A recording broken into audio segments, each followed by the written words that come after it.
we are all in sales. For, you know, my daughter's going to leave university next year. She's going to go for job interviews, and she's probably not going to get the first job that she goes for, and it's probably going to break her heart, and she's going to feel rejection. But that's because she didn't sell herself well enough to get the job. And so it's important to understand that when you go for a job interview, you have to sell all of the benefits of you. You have to sell all of the advantages of them employing you. You have to sell the benefits of the future of that business with you being part of it.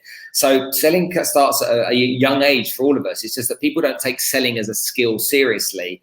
And for me, it's very frustrating that they don't, you know.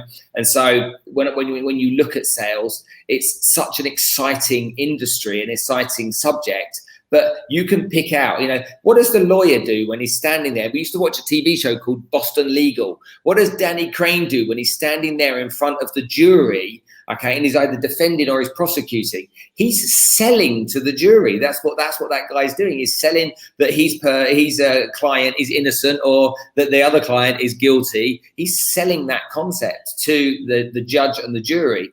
Think about it when you go into a business and you're trying to put a big pitch together, a big organization. You're selling. You know, what about if you run a team of people? You've got to sell your ideas and your concepts to those people within the team that you run, so that they buy into it, and then they go and execute on what you've asked to. So it infiltrates so many factors of our lives. What about when you're at a boot sale? And you're there at the boot sale and you look at something and you like it and you're like, how much is it? And the guy goes, 20 quid. You're like, mate, come on, give it to us for tenner. Okay, you're selling the idea of a tenner.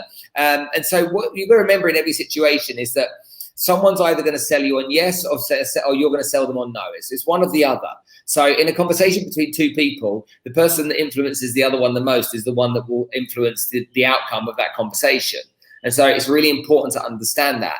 But again, people think it's gift of the gab or outgoing personality. You mentioned being shy earlier. Some of the best salespeople I've ever met were incredibly introverted characters. They just knew the art and skill of sales, and they took it as a profession and gave it the same kind of dedication that anyone would becoming a lawyer, a doctor, an engineer, etc.